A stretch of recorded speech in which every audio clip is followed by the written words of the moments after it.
사도신경으로 신앙 고백하시겠습니다. 전능하사 천지를 만드신 하나님 아버지를 내가 믿사오. 그 외아들 우리 주 예수 그리스도를 믿사오.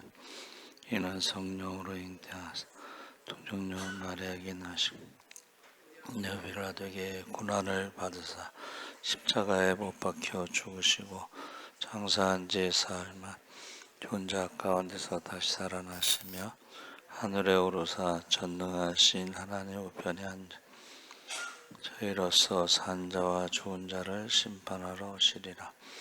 성령을 믿사오며 거룩한 공예와 성도가 서로 교통하는 것과 죄를 사하여 주시는 것과 몸이 다해 사는 것과 영원히 사는 것을 믿사옵나이다. 아멘. 찬송가 384장 찬송하시겠습니다.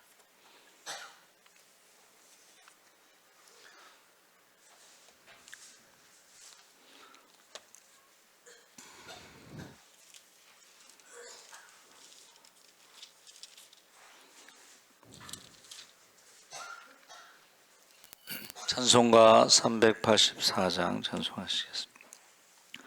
나의 갈 길 다가도록 예수 인도하시니 내 주 안에 있는 공율 어찌 의심하리요. 믿음으로 사는 자는 하늘 위로 받겠네. 무슨 일을 만나든지 만사 형통하리라. 무슨 일을 만나든지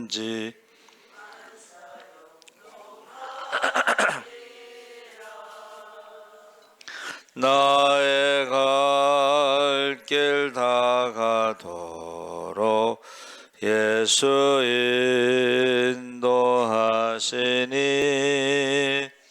내 좋은 일 당한 때도 족하는 해주시네. 나는 심히 고단하고 영혼 매우 가라나. 나의 앞에 반석에서 샘물 나게 하시네. 나의 앞에 반석에서 샘물 나게 하시네. 나의 갈 길 다가도록 예수 인도하시니 그의 사랑 어찌 큰지 말로 할 수 없도다. 성령 감화 받은 영혼 하늘 날아갈 때에 영영 모를 나의 찬송 예수 인도하셨네. 영영 모를 나의 찬송 예수 인도하셨네.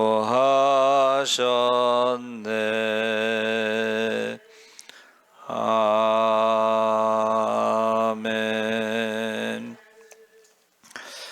하나님의 말씀은 베드로전서 3장 1절에서 7절까지 함께 읽겠습니다.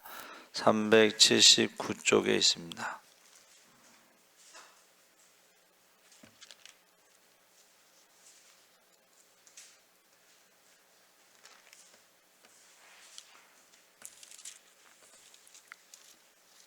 3장 1절에서 7절까지 우리 함께 읽겠습니다.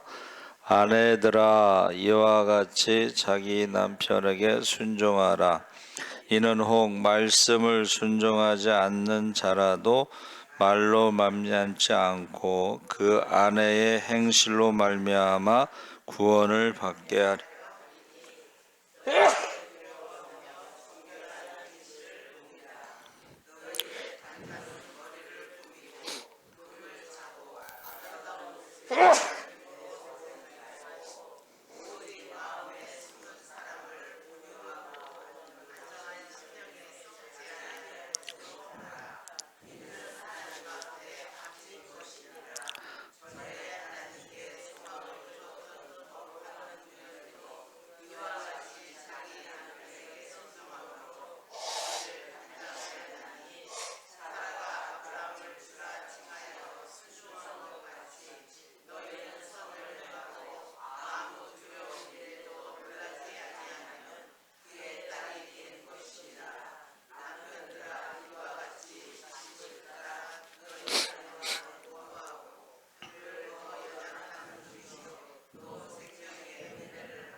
이는 너희 기도가 막히지 아니하게 하려 함이라.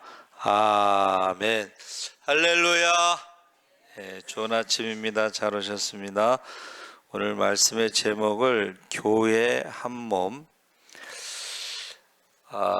예수님과 교회를 신랑과 신부, 아내와 남편으로 설명하는데 교회는 한 몸이다. 그래서 우리가 순종 이러면은 질서를 유지해야 하는 기득권을 가진 쪽에서 다른 쪽에게 일방적으로 강요하는 경우가 많은데, 실제로 1세기 당시 그리스 로마 풍습에서 가정에서 아내가 남편에게 순종할 것을 요구했는데, 이것은 가정이 국가 질서 유지의 근간이 된다는 판단 때문입니다. 그래서 우리가 에스더서에 보면 잔치할 때의 그 와스디가 아름다움을 사람들에게 이제 보여주려고 왕이 이제 와스디에게 이쁘게 차려입고 와라. 근데 거절하죠.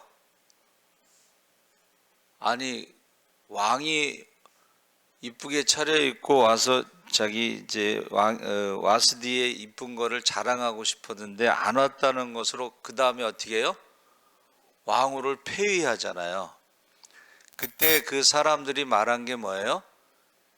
이게 본이 된다는 거예요.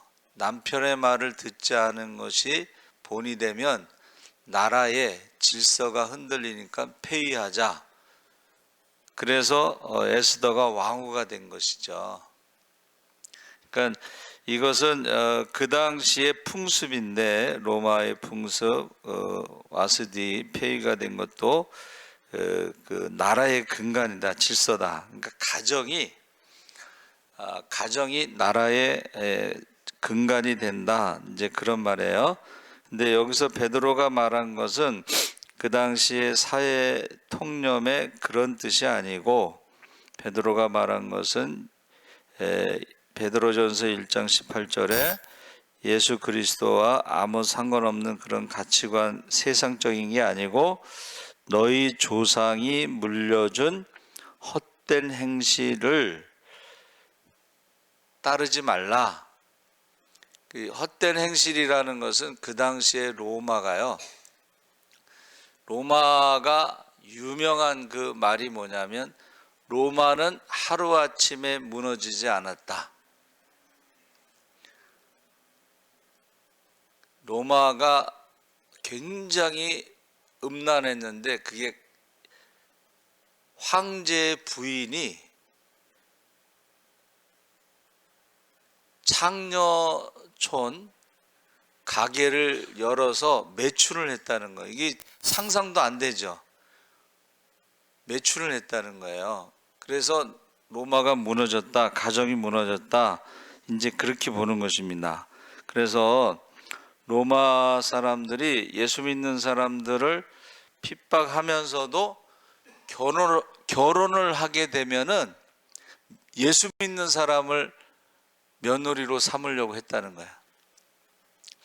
자, 미국에서도 아들이 이제 결혼할 때가 되면요, 한국에 와서 며느리를 데려가고 싶어 한다는 거야.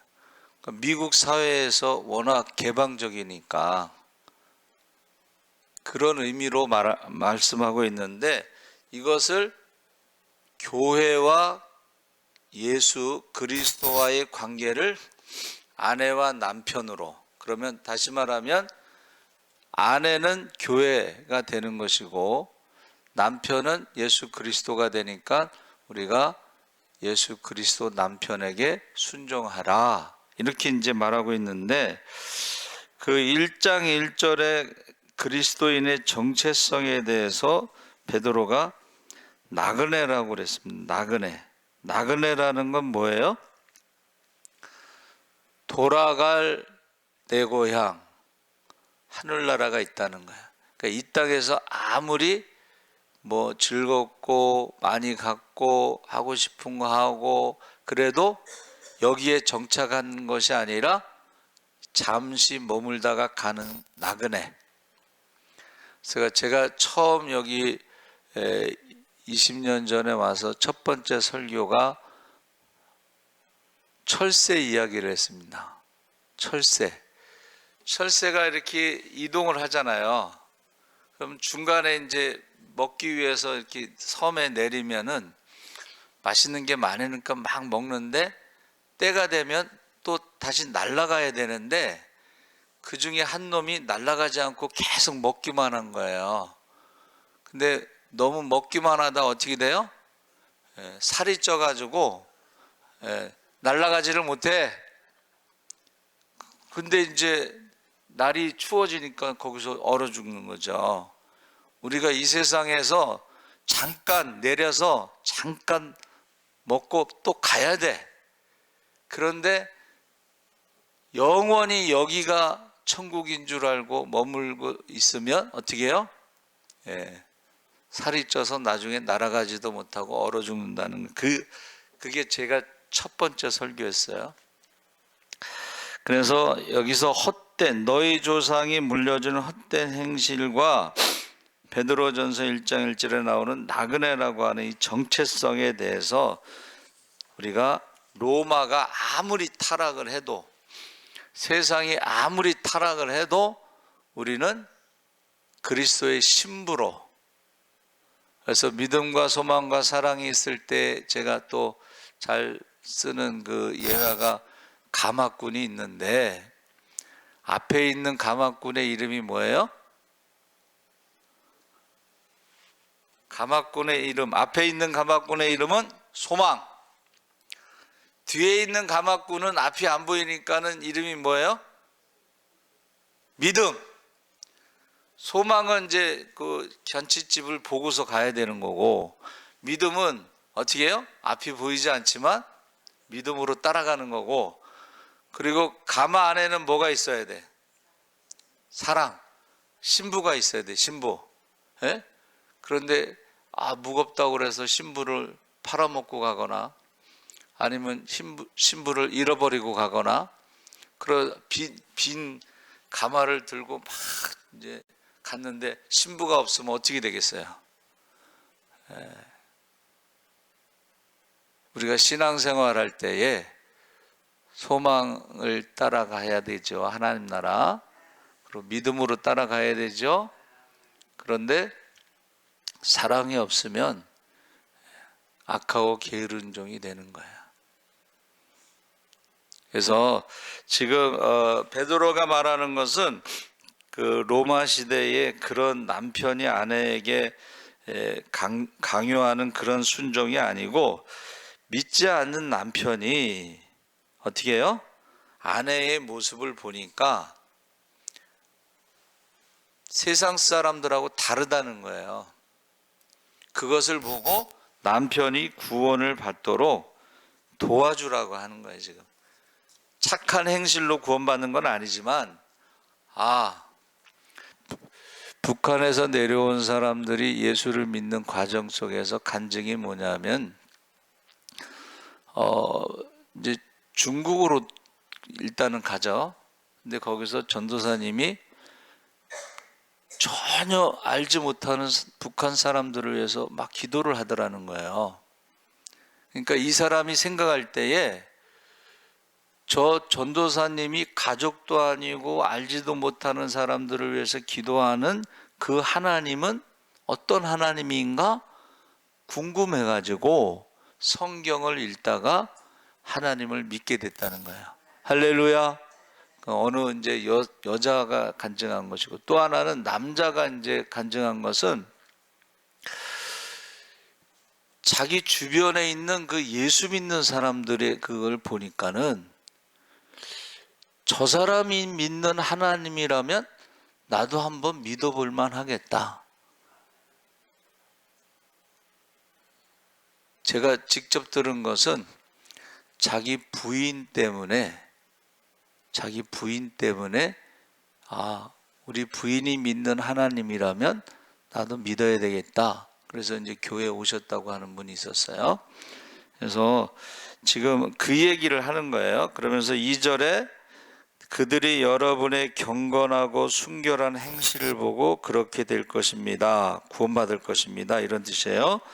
그래서 남편의 구원을 위해서 아내가 어떻게 하라는 거예요? 순종한대. 그러니까 로마 시대에 아내들이 남편에게 순종하지 않고 매춘을 했다는 거야. 그런데 자기 아내는 매춘도 안 하지, 그리고 남편에게 순종하지, 또 정결하게 생활하지, 순결한 삶을 살지, 그런 것을 보고 남편이 하나님을 믿게 되는 게 쉽다는 것입니다. 그래서 3절에 너희의 단장은 머리를 꾸미고 금을 차고 아름다운 옷을 입는 외모로 하는 로마 사람들처럼 하지 말고 어떻게 하라는 거예요? 마음의 단장을 해라. 마음의 단장. 마음의 단장을 한 것이 같은 말이라도요, 말을 했을 때에 남자들이 좋아하는 것은 존중해 주는 거야. 그냥 당신이 최고야. 근데 대개 보통 세상 사람은 어떻게 해요? 옆집 아저씨하고 늘 비교하잖아. 비교하고 판단하고 비판하고 정죄하고 이런 말을 세상 사람들이 할 때에 믿는 사람들은 그렇게 말하지 말라는 거예요. 항상. 그래서 남자들은 장자를 붙여주면 지갑이 열린다는 거예요. 장자. 그래서 조기 축구의 회장님자가 들어가면, 제가 옛날 얘기지만은 한 달에 400만 원에서 1000만 원 정도 기부를 한다는 거예요. 그래서 여러분이 어떻게 해야 돼요? 항상 높여주는 거야. 예수 믿는 아내들은 남편을 그냥 황제처럼, 주님처럼.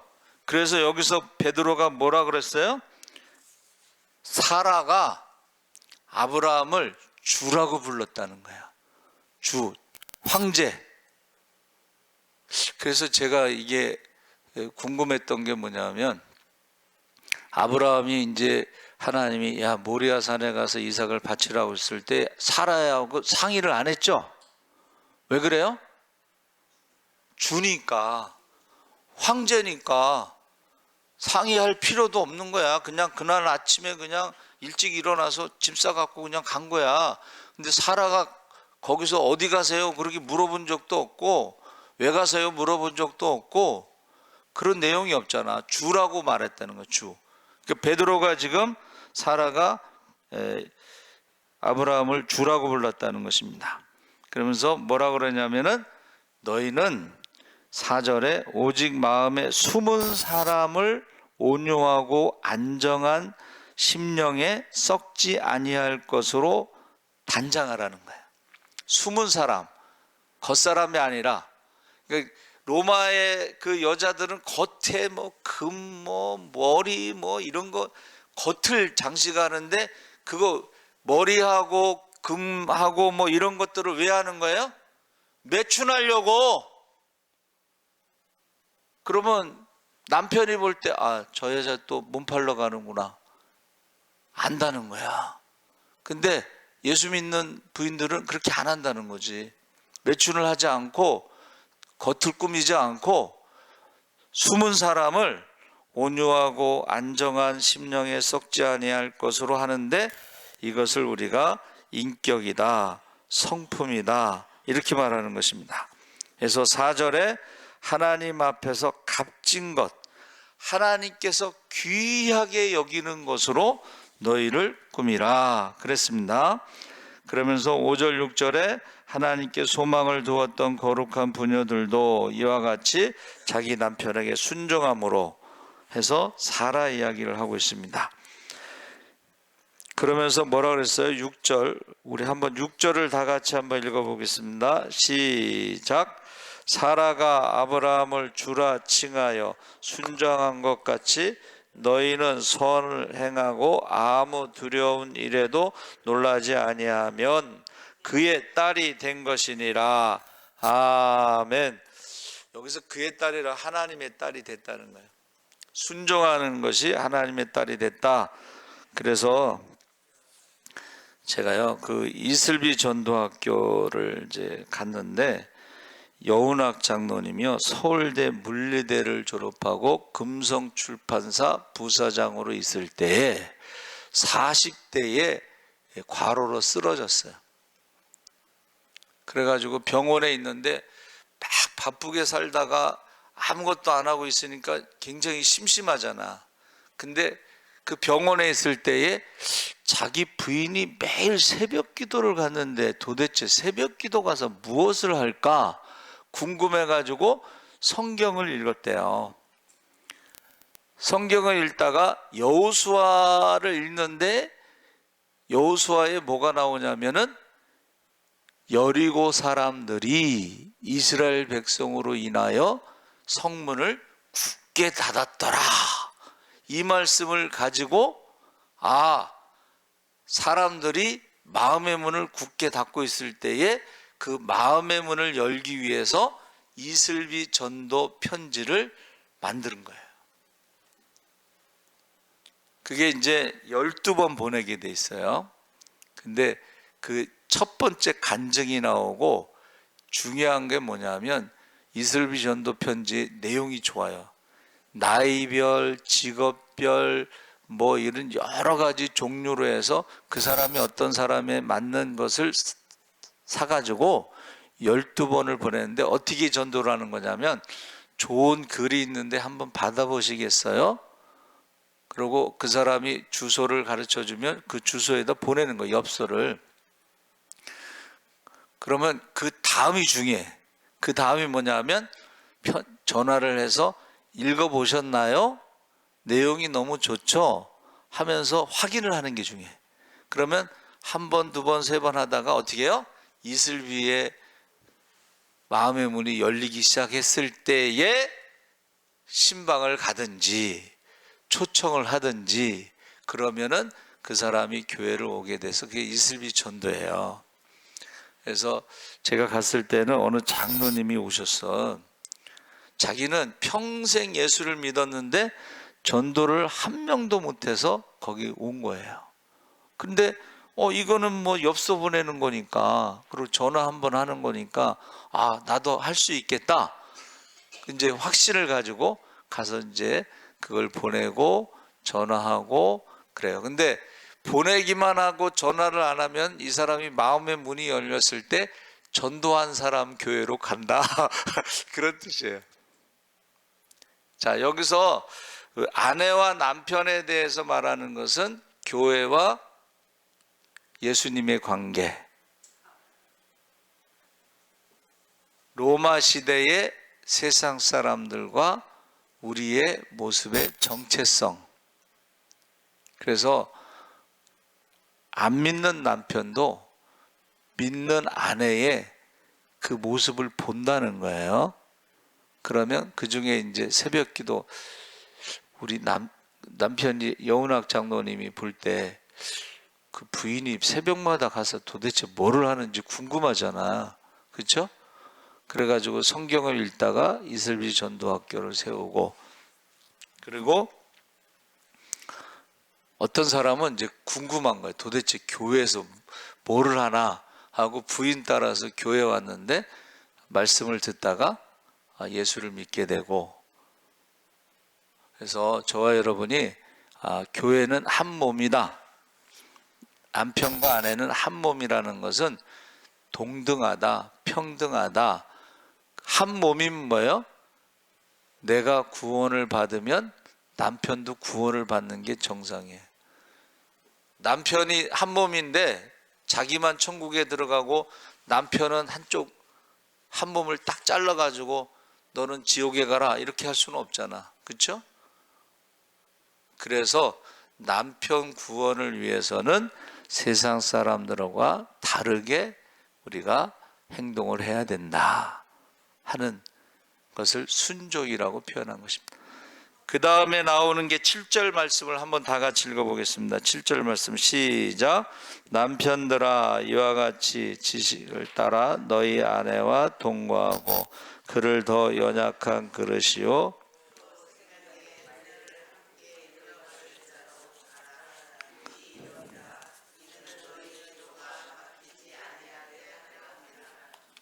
자, 한 몸이라고 하는 것을 말하면 남편들도 마찬가지고 아내들도 마찬가지고 지식을 따라, 여기서 지식이라는 것은 하나님을 아는 지식, 하나님을 아는 지식의 핵심은 하나님 앞에 서는 것을 두려워하는 것을 가지고 남편도 그렇고 아내도 그렇고 하나님을 따라 지식을 따라 그것을 동거하는데, 더 연약한 그릇이라는 것은 여자들이 더 상처를 잘 받는다고 그래요. 말 한마디에도. 남자들은 좀 생각 없이 말할 때가 많잖아. 그렇죠? 철이 없다. 근데 남편들이 철 들면 죽는다고 그러니까 또 철 들으려고 할 수도 없잖아요. 그래서 어떻게 해요?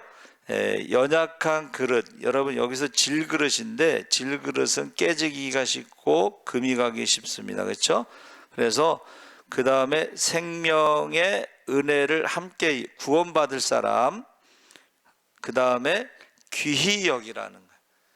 남편도 귀히 여기고 아내도 귀히 여기고. 그 이유가 뭐예요? 너희 기도가 막히지 아니하게 하려 함이라. 하나님에 대해서 두려워하지 않고 귀히 여기지 않으면 어떻게 해요? 하나님이 기도를 듣지 않으신다는 거예요. 그래서 바벨론 포로로 잡혀갔을 때요, 우상을 섬기니까 하나님이 이제 내가 너희의 기도를 듣지 않는다, 응답하지 않는다, 심판한다. 근데 바벨론에 가서 회개하고 돌아올 때는 내가 너희 기도가 끝나기 전에 응답하겠다. 너희가 기도하지 않은 것도 먼저 그의 나라와 그 일을 구하면 이 모든 것을 더해 줄 것이다. 그리고 성령을 부어주신다. 할렐루야. 기도가 막히지 않기 위해서는 지식을 따라, 하나님을 아는 지식, 하나님 앞에서 심판, 두려움 이런 것을 따라서 귀하게, 사람을 귀하게 여겨야 돼. 제가 그래서 늘 말하는 게, 결혼할 때에 사람을 귀하게 여기는 집으로 가라. 옛날에 그냥 사람을 그냥 종 부리듯이 하는 사람들 있잖아. 그렇죠? 귀하게 여기고 함부로 대하고. 그게 이제 집에서 배우는 거예요. 아버지가 엄마를 대할 때 귀하게 여기는지, 엄마가 아버지를 대할 때 귀하게 여기는지, 그걸 보고 자녀들이 배우는 거예요. 사라가 아브라함을 주라고 고백했죠. 그러니까 여러분, 사람을 귀하게 여기시기 바랍니다. 꼭 부부관계가 아니더라도 너희 가운데 지극히 작은 자에게 한 것이 곧 예수님에게 한 것으로. 할렐루야. 살아계신 하나님 아버지 감사합니다. 교회와 예수님의 관계를 아내와 남편으로, 신랑과 신부로 말씀하셨는데, 신랑 되신 예수께서 신부가 되는 교회를 위해서 자기 생명을 주는 그런 사랑으로 그들을 구원하신 것처럼 우리도 우리의 형제를 위해서, 우리의 가족을 위해서, 그들의 구원을 위해서 세상 사람과는 다른 모습으로 살아가게 하여 주시옵소서. 감사하며 예수님의 이름으로 기도합나이다. 아멘. 하늘에 계신 우리 아버지여, 이름이 거룩히 여김을 받으시오며 나라의 임하옵시며 뜻이 하늘에서 이룬 것 같이 땅에서도 이루어지이다. 오늘날 우리에게 일용할 양식을 주옵시고 우리가 우리에게 죄 지은 자를 사하여 준 것 같이